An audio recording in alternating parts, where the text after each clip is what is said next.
80 वर्ष हो गया। आज ही के दिन में हमारे भारत को लिखित में अंग्रेज लोगों ने पूरी तौर तरीका को अपने हिसाब से चलाने के लिए अनुमति देकर चले गए थे लिखित में।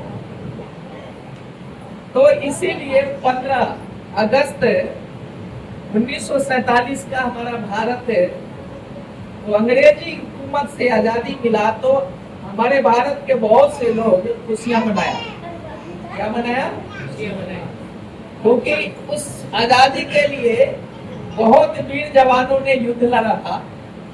गोली से, बंदूक से, तोप से, बम से, लाठी भाले से, ताकत से, बुद्धि से लड़ाई किया। जो मुझे उसके हुकूमत में नहीं रहना है, मुझे आजादी चाहिए। क्या चाहिए? मैं अपने मन से, अपने इच्छा से मैं जीना चाहता हूँ। मुझे जो उनके नियम है, कानून है, उनके हिसाब से नहीं चलना है, इसके लिए लड़ रहे थे। और 1947 में भारत को क्या मिल गई थी उन बातों से? आजादी। लेकिन क्या आपको लगता है हमारा भारत आजाद है? नहीं। आज भी हमारा भारत आजाद नहीं है। अगर देखा जाए तो सिर्फ क्या है, कागजों में आजाद है। रियल तरीके से देखे तो आजाद नहीं है। आज भी गुलामी में। सेम वही कंडीशन हमारे प्रभु में है। परमेश्वर जब मूसा फिरौन के यहाँ से इसराइलियों को निकाल के ले आया, उनको आजादी के लिए, इसके लिए जो वो उस गुलामी में नहीं रहे, हमेशा फिरौन के अंडर में रह करके दब करके नहीं रहना है, बल्कि स्वतंत्र होकर के अच्छे से अपने जीवन को जी सकता है। लेकिन उन लोगों ने जो निकाल के लाया, जो अगुवाई कर रहा था, उसकी बातों का अहमियत अपने जीवन में नहीं देने के कारण उसकी जो है 40 दिन का जो रास्ता था वो कितने दिनों में बदल गया? 40 वर्ष में। अब लगाओ हिसाब, जो दिन गिनती का 40 है और वो 365 एक साल में होता है, और वो 40 साल का कैलकुलेट करो, कितना गुना दिन जो है बदल गया। एक साल में कितना दिन होता है? 365। और 40 वर्ष में कितना हो जाएगा? 14,600 दिन। कितने दिन? 14,600। 14,600। रास्ता कितने दिन का था? 40 दिन। लेकिन वो 14,600 दिनों में कन्वर्ट हो गया। उसका कारण क्या रहा? अगुवाई करने वाले के हिसाब से नहीं चलना। जो उसको अगुवाई कर रहा था उसके हिसाब से आज भी बहुत से जीवन नहीं आगे आ पाता है। इसका कारण क्या है? जो अगुवा है, अगुवा जो उन्हें बताते हैं, उन बातों को अहमियत नहीं देते, जीवन में लागू नहीं करने का कारण वो आगे नहीं आ पाते हैं। जिस आशीष के लिए परमेश्वर ने बुलाया, वो आशीष से वो क्या रह जाते हैं? वो जबरदस्ती छीनना चाहते। क्या करना चाहते हैं? जबरदस्ती लेना चाहते हैं कि मुझे दे दो। जबरदस्ती कुछ भी लिया जा सकता, जबरदस्ती ले तो लेंगे, लेकिन उसमें शांति नहीं मिलेगी, उसमें सुकून नहीं मिलेगा, उसमें बढ़ोतरी नहीं मिलेगी, उसमें आपकी प्रशंसा नहीं हो सकता। लेकिन खुशी से अगर दिया जाए तो उसमें आपको शांति, सुकून और प्रशंसा सब कुछ शामिल है। इस्राएल के कितने भाई थे? हो सॉरी, मूसा कितने भाई थे? और बहन भी थी उनकी, एक मरियम। ये दोनों भाइयों से मरियम क्या थी? बड़ी। लेकिन मूसा को देखने के बाद, मूसा के साथ रहते हुए मरियम, उसके अंदर एक बात मन में ख्याल आया कि मूसा से तो मैं बड़ी हूं और बड़े पद का हम इनके ऊपर अधिकार जता सकते हैं। मूसा के विरोध उसने जो है अपने आप को खड़ा कर दिया। यानी कि मूसा को अहमियत नहीं देने के कारण, मूसा से अपने आप बड़ा समझने के कारण परमेश्वर के दृष्टि में वह क्या बन गई? पापी बन गई और परमेश्वर ने उनको सजा दिया। उसका सजा क्या हुआ आपको पता है? कोढ़ हो गया। क्या हो गया? कोढ़ हो गया। कोढ़ की बीमारी से लोग दूर भागते। बहन बड़ी जरूर थी, लेकिन भावना उनका जो है मूसा का विरोध होने का कारण परमेश्वर नाराज हो गया। क्यों नाराज हुआ परमेश्वर? आप बताओ।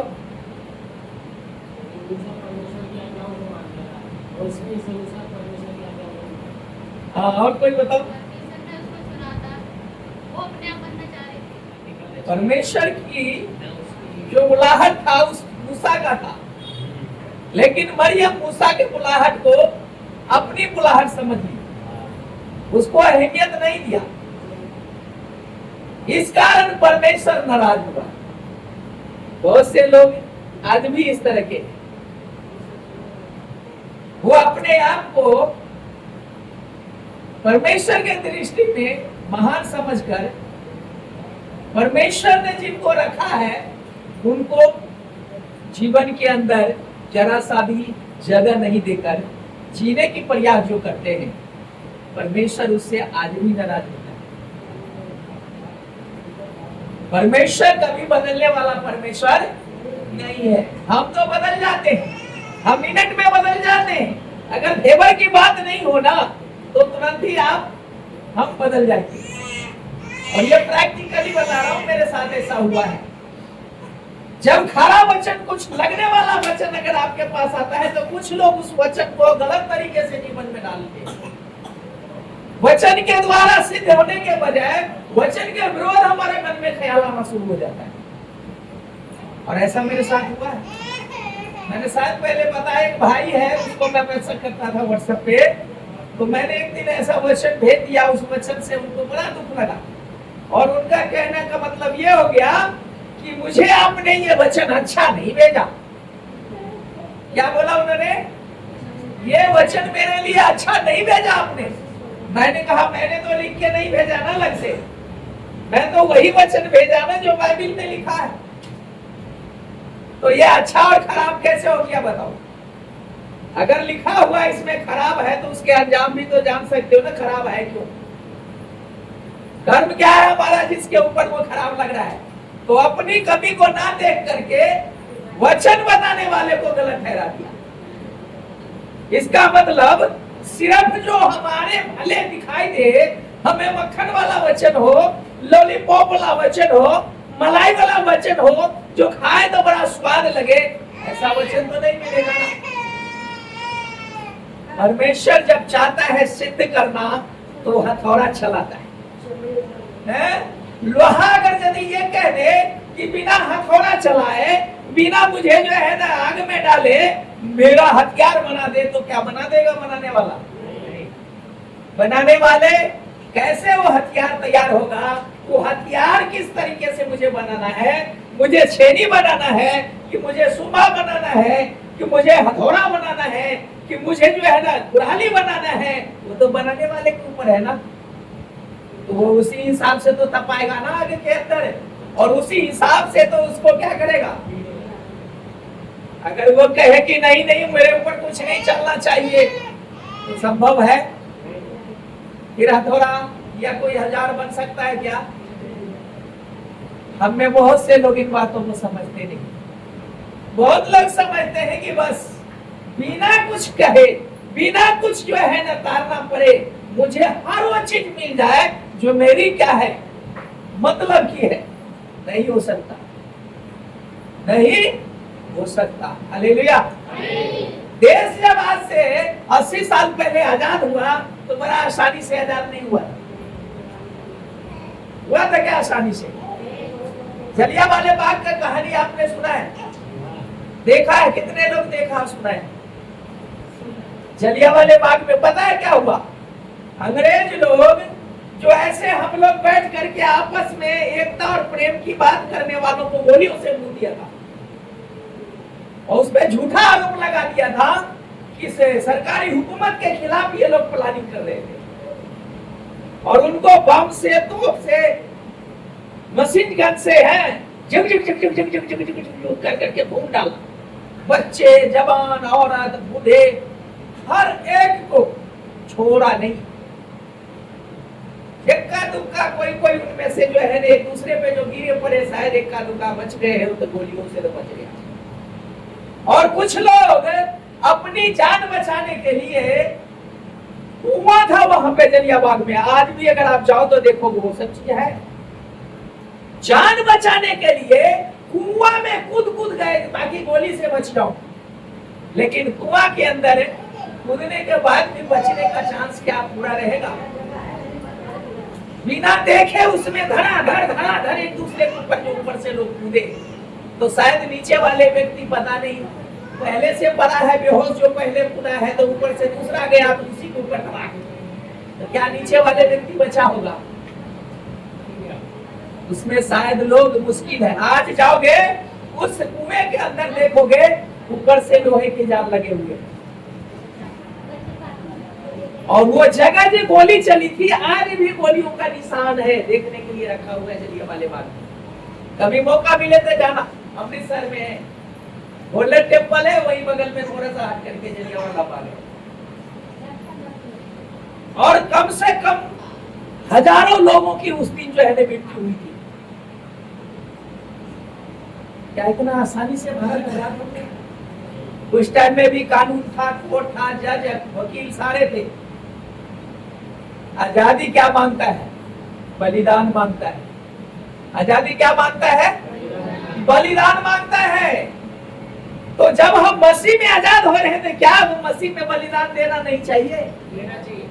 वो बलिदान आपका शरीर का नहीं मांगता, आपके कामों का मांगता है परमेश्वर। आपके सोच का बलिदान मांगता है परमेश्वर, आपके विचारों का बलिदान मांगता है परमेश्वर। जो निगेटिव है, जो परमेश्वर के पास आने से रोकता है। स्वतंत्र होने के लिए बलिदान तो देना ही पड़ेगा, कुर्बानियां देनी पड़ेगी, तभी हमको स्वतंत्रता मिलेगी, आजादी मिलेगी। जब तक कुर्बानी नहीं देंगे स्वतंत्रता हमको मिलने वाला नहीं है। इसीलिए पौलुस बोलता है कृत्यों के किताब में कि अपने आप को जीवित, पवित्र और परमेश्वर के भागता हुआ बलिदान करके चढ़ाओ। हालेलुया। वचन में क्या पढ़ते हैं? पौलुस क्या कहता है? अपने आप को जीवित, पवित्र, परमेश्वर को भागता हुआ बलिदान चढ़ाओ। मतलब परमेश्वर को क्या भाता है आप उस पे मन लगाओ। लेकिन यहाँ होता उल्टा है, परमेश्वर के भाने वाली बात हमारे जीवन में बहुत कम होता है, मतलब ना के बराबर होता है, लेकिन मैं क्या चाहता हूँ वो बातें जीवन में होता है। कहने को तो सालों साल पुराने हम मसीह के साथ जीवन जी रहे हैं, लेकिन जीवन में नया व्यक्ति जो आता है मसीह के पास, वैसा भी जीवन में काम नहीं नजर आता। क्या स्वतंत्र है? और सच बात तो ये है कि जो कोई औजार बनना चाहेगा उनको मार खानी पड़ेगी। अगर मार खाने के लिए व्यक्ति तैयार नहीं है, वो औजार नहीं बन सकता। अगर आग में वो तपने के लिए तैयार नहीं है तो वो औजार नहीं बन सकता है, वो निकम्मा ही पड़ा रहेगा। अगर कोई क्या है, एक लोहा का एक बड़ा सा क्या बोलते हैं, एक कटिंग करके रखा जाता है, उसको क्या एक सील कह सकते हैं ना। लोहा सील बना पड़ा जैसे एक जगह रखा रहता है, जिसका कोई काम नहीं, सिर्फ वो देखने के लिए है कि ये सील पड़ा होगा इतना मोटा। लेकिन क्या वो मोटा सील किसी काम का है? तो काम में लाना है तो उसे सील में से कटिंग करके उसको क्या करना पड़ता है? क्या करना पड़ता है? औजार बनाना पड़ता है, तब जाकर के बड़े बड़े कीमती और पावरफुल औजार बनता है। हालेलुया। हमारा जीवन भी इसी तरह सील की तरह पड़े रहने से हम कोई औजार नहीं बन सकते। समझ आ रही है? हमको सील में से निकल करके हमको उस आग के भट्टी में जाने की जरूरत है, जहां पर हमको एक औजार के रूप में तैयार होना है। हालेलुया। स्वतंत्रता हमको तभी मिलती है। इसलिए हमको वही नहीं रहना है, हमको क्या बनना है? एक हथियार बनना, औजार बनने के लिए परमेश्वर का बोला है। हालेलुया। बहुत सारे लोग वहीं का वहीं सब दिन रहते हैं, दिखाने के लिए वो सील तो है, पर अपने आप से सील कहता है मुझे इस्तेमाल करो। भाई सील को कौन इस्तेमाल करेगा, किस काम में इस्तेमाल करेगा? सील को उठाने के लिए अकेला से नहीं उठेगा, उसके लिए भी कई लोगों की जरूरत पड़ेगी। अगर लोग नहीं है तो मशीन की जरूरत पड़ेगी, क्रेन की जरूरत पड़ेगी, और वो उठा करके कहीं पर रखा जाएगा। एक जगह से उठा के दूसरे जगह क्या कर दिया जाएगा, रख दिया जाएगा। नहीं तो वो कहीं फेंकने का काम आएगा, जो एक हल्का है उठा के कोई फेंक दे, है? उतना बड़ा सील को उठा करके कहीं कोई फेंक करके भी किसी पे हमला कर सकता है क्या? करेगा हमला? हमला करने के लिए भी कंट्रोल में कोई चीज रहने वाला हो, उसी से हमला किया जा सकता है ना? अगर किसी को आप दूर से मारना चाहो तो एक ढेला आपके हाथ में कंट्रोल वाला होना चाहिए, है? जो आप हाथ से उठाकर कंट्रोल के साथ कुछ दूरी तक फेंक सको, वैसा ढेला चाहिए। चाहिए नहीं चाहिए?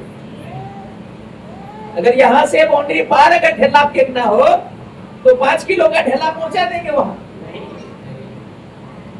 छोटा ढेला है, मुश्किल से ज्यादा बड़ा हो तो 250 ग्राम का हाथ में बैठा के हो सकता है बाउंड्री से आगे फेंक दो, लेकिन उससे आगे ले जाना है तो और हल्का ढेला चाहिए। चाहिए कि नहीं चाहिए? जितना हल्का होगा उतना ही दूर आप फेंक पाओगे, और जितना भारी होगा उतना ही नजदीक में गिरेगा। तो वो सील उठा करके आप यहाँ से उठा के यहाँ रख सकते हैं, दूर फेंक नहीं सकते। तो उस सील का कोई काम है? बताओ, है काम? सील तो बेकार पड़ा हुआ है तो दिखाई तो दे रहा है ये सील है, लेकिन किसी काम का नहीं है, सिर्फ दिखाई देने के लिए है। तो क्या हमको सील बन के रहना उचित है क्या? सील रहना चाहिए, दिखाई देने वाला सिर्फ रहना चाहिए, या कामों में परिवर्तन होना चाहिए? हालेलुया। बहुत से लोग समझते नहीं, परमेश्वर इतना अच्छी तरीके से समझाना चाहता है लेकिन समझना नहीं चाहते। वही कहानी आ जाती है किसके वाली? नूहा वाली। किसके वाली? नूहा ने जहाज इतना बड़ा बनाया है, 300 फीट हाथ लंबा, 50 फीट चौड़ा, 30 हाथ ऊंचा, लोगों को दूर से दिखाई तो देता होगा, सीरियसली नहीं लिया। पागल हो गया है बुड्ढा। कौन बुड्ढा? किसी का चाचा लगता होगा, किसी का बाबा लगता होगा, किसी का नाना लगता होगा। तेरा नाना तेरा बाप देख पागल हो गया, देख देख देख मौसम कैसा है और ये क्या कर रहा है। नहीं सुना है, उसकी बनाने का जो है ना, उस बात पे किसी का कोई मतलब नहीं था। मतलब उसका नजारा रास्ते में दिखने को मिला। कब? जब दरवाजे सारे बंद कर दिए गए और जब अंदर वो लोग चले गए थे, उसके बाद जब मौसम जब बदल गया, जो परमेश्वर ने कहा, उसके अंदर जब डूबना शुरू किए, तब समझा करके कोई पकड़ के लटकने की कोशिश करता होगा, लेकिन कोई ऐसा चीज ही नहीं था जो लटक पाई, है ना? पकड़ने वाला कुछ होता है ऐसे तो कहते हैं ना, तिनका तो पकड़ लेते तो कम से कम क्या हो जाता, पानी पर तैरते तो रहते, लेकिन ऐसा कुछ भी वहां नहीं था जहाज में। हालेलुया। सारे लोग क्या गए? कीड़े की तरह, जानवरों की तरह क्या हो गए? खत्म हो गए। अब लगाओ हिसाब, जो इतने लोग मर गए होंगे तो अब कितने? मैंने देखा था पिछले दिनों में कि 21 महीना बाद जमीन पर जो है ना लोग उतरे दोबारा उस जहाज में से। 21 महीने के बीच में क्या मंजर होगा उस जगह पे। पानी सूखने के बाद बॉडी कहीं पड़ी होगी, हड्डियां दिखाई दे रहा होगा, इतना ज्यादा खराब बदबू आ रही, सरियान आ रहा होगा, है? कैसा होगा उस टाइम का मंजर उस धरती के ऊपर जहां पर मनुष्य रहते थे पहले, है? क्या कभी भी इस बात को कोई सोचता है? मुझे नहीं लगता। लोग आज भी उसी दिशा की ओर जा रहे हैं, आज भी उसी तरफ जा रहे हैं, लेकिन अब परमेश्वर बदबू वाला नहीं छोड़ेगा, सीधा आग जलाएगा, ऊपर से आग गिरा करके उसको क्या करेगा? साफ कर देगा। आपने सुना होगा ना कई जगह में ओले गिरे तो, कई जगह में तो बिल्डिंग है। अभी पिछले दिनों में कोलंबिया में ऐसा भूकंप में क्या हुआ, बड़ी बड़ी बिल्डिंगें गिर गई, और बिल्डिंग के नीचे जो मलबा में कितने लोग दब के क्या हो गए। आसाम में बाढ़ आया, उसमें पता नहीं कितने लोग क्या हो गए, बह गए। ये सब तो सुनते आ रहे हैं पहले से, लेकिन आग से खत्म होने वाला समय भी नजदीकी है। हालेलुया। जल करके नाश होने वाला समय नजदीक है। और वचन कहता है यहाँ देखने वाले जो भी करते हैं, कीमती चीज है जो सोना हो गया, चांदी होगी, लोहा लग हो गए, ये सब चीज पिघल जाएंगे। पिघल के क्या बन जाएगा? पानी बन जाएगा पिघल के। तो मनुष्य का क्या हाल होगा? मनुष्य का क्या हाल होगा जब सोना चांदी, जब ये सब लोहा, ये जितने पीतल उतल है सब पिघलेगा, तो फिर मनुष्य का जो शरीर है, ये मांस है, ये हड्डी है, इसका क्या होगा? सब्जी नहीं बनने वाला, जल जाएगा। आपने कभी जलाया है ना किसी जानवर उनवर को, जलाया पक्षी को है, मुर्गा उर्गा खाते हैं तो कभी आग पे भुना है, देखे कैसे जलता है, तो कैसा होता है? आग पकड़ता है तो सिर्फ क्या है, छरछरा के जल जाता है। तो हमारे बॉडी के ऊपर आग पकड़ेगा तो पहले तो कपड़ा जलेगा, बाल में आग पकड़ेगा, छरछरा के जलता हुआ एकदम तो क्या चंपू बन जाएगा, और फिर चमड़ा पे ऑटोमेटिक जलते जलते हम क्या हो जाएंगे। मुर्दा जलाते हुए देखा है ना, बहुत लोग देखे होंगे आप में से, मैंने भी देखा। इतना अच्छा शरीर, जिस शरीर के लिए रात और दिन मेहनत करते हैं, ब्यूटी पार्लर में जाकर के सस्ते हैं, डेली जो है ना अच्छे शैम्पू लगाते हैं, और एक दिन ऐसा आता है इस शरीर को आग के क्या करते हैं, लकड़ी के ऊपर लेटा करके, या जैसे कि हम और चीजों को भूनते हैं वैसे ही शरीर को भी भून डालते हैं। और वो भी भूनते समय देखते भी रहते हैं जलता है, कैसे जलता है, कैसे जलता नहीं। जब तक खाक नहीं हो जाता हम वहां से हटना नहीं चाहते। नहीं जलता है तो क्या करते हैं, उसमें भी बड़े हुए में भी क्या करते हैं, जलते समय नहीं जलता है, जबरदस्ती क्या करते हैं, इधर से घुमाकर उधर, उधर से घुमाकर उधर जो है ना लकड़ी डालते हैं ताकि जल्दी जल जाए। हालेलुया। पहले तो सुनने में आया था चंदन के लकड़ी पे जलाते थे, आप तो देखते हैं बबूल के लकड़ी भी नहीं मिलता है तो गोइठा में जलाते हैं। गोबर से गोइठा बनता है और उस गोबर से क्या करते हैं, इस बॉडी को जलाते हैं। जिस बॉडी को पालने में इतना पैसा खर्च करते हैं, पूरा जीवन कितना कमा कमा करके, अच्छे मेहनत करके रात दिन करते हैं, और एक दिन ऐसा आता है इसी बॉडी को जला देते हैं गोबर से। कितना दुख की बात है ना। पालने में हम कितना ज्यादा इस पे मेहनत करते हैं, संवारने में कितना ज्यादा हम इस पे खर्चा करते हैं, लेकिन जब ये बॉडी से आत्मा निकल जाती है, इस बॉडी को हम आग में भून देते हैं, फ्राई कर देते हैं। जैसे मीट फ्राई करते हैं, मछली फ्राई करते हैं, वैसे इस बॉडी को भी क्या कर देते हैं, फ्राई कर देते।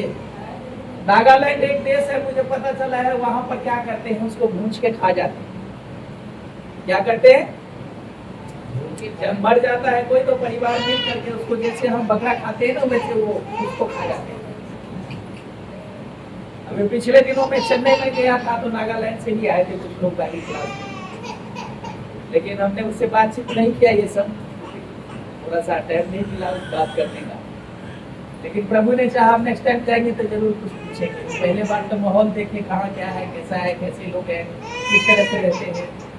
मलेशिया से लोग आए थे, नागालैंड से लोग आए थे, मणिपुर से लोग आए थे, मतलब पूरे भारत के बाहर से भी 4 राज्यों से, देश से बाहर से भी आए थे, श्रीलंका से आए थे।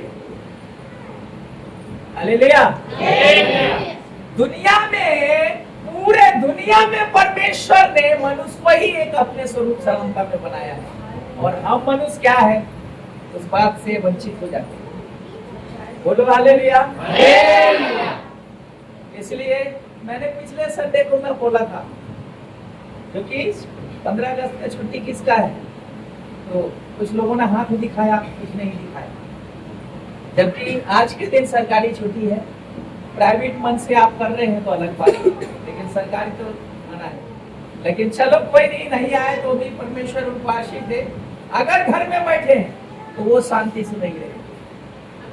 जो व्यक्ति घर में फालतू में बैठे हैं उसके अंदर शांति नहीं होगी, और कभी भी परमेश्वर की आत्मा को शोकित करके वो खुश रह नहीं सकता। वो हमेशा आंसू पोंछ के रहेंगे, अपने आप को दुखी साबित करेंगे सबके सामने, क्योंकि सच में वो है दुखी। और कारण एक ही है, भूख प्यास परमेश्वर के प्रति नहीं है। धर्म के भूख प्यास नहीं है। बाइबल कहता है जो धर्म के भूखे प्यासे हैं वही तृप्त किए जाएंगे। जिसके अंदर परमेश्वर के लिए प्यार है, जिसके लिए परमेश्वर के लिए दिल में जगह है, उसको शांति है दुख में भी। लेकिन जिसके लिए परमेश्वर के लिए जगह नहीं अंदर, वो चाह करके भी उसके अंदर खुशी और शांति नहीं। वो ढूंढते तो है खुशी, लेकिन मिलता नहीं है उसको खुशी। प्रयास बहुत कर लेते हैं, लेकिन बाद में कहते हैं मैंने ये भी किया, मैंने वो भी किया, मुझे ये नहीं मिला। मिलेगा कहां से? अपने तरीके से आप चाहते हो, परमेश्वर की तरीका आप अपना ही नहीं रहे। तरीका किसका अपनाना चाहिए? नफा और नुकसान का दुनिया है। अगर हम सोचते रहेंगे नुकसान हो गया तो आगे हम कुछ कर नहीं पाएंगे। नुकसान होने के बाद भी अगला हम फायदा करके सोचना हमारा फर्ज है। एक जगह काम करते समय अगर वो काम बंद हो जाता है या हमारा एक दिन का सैलरी, एक महीने का सैलरी रुक जाता है, तो क्या हम छोड़ देते हैं, काम नहीं करते, आगे दूसरा काम करना छोड़ देते हैं क्या? अरे यहाँ नहीं मिला तो हम वहां नहीं करेंगे, वहां भी कहीं पता नहीं मिले ना मिले। अगर ऐसा सोच लेंगे तो क्या भूखे मरेंगे कि नहीं मरेंगे? है? कोई बात नहीं, वहां नहीं मिला तो कहीं और भी ऐसा थोड़ी होगा, हम वहां कोशिश करेंगे। और यही जीवन का सच्चाई है। हालेलुया। प्रभु के साथ चलते समय क्या हो जाता है पता नहीं। शैतान जिस काम को करना चाहता है आजादी से करता है। इस्राएलियों को शैतान घबराता था और इस्राएल परमाणु होते चले गए, और 40 दिन का रास्ता 14,600 दिनों में क्या हो गए? बदल गए। 14,600 दिन में बदल गया जो 40 दिन का रास्ता था। बताओ कितना लंबा प्रोग्राम हो गया है। समझ में हमें नहीं आता। बहुत से लोग बड़ा इस बातों को नहीं है दिमाग में। बोलो हालेलुया।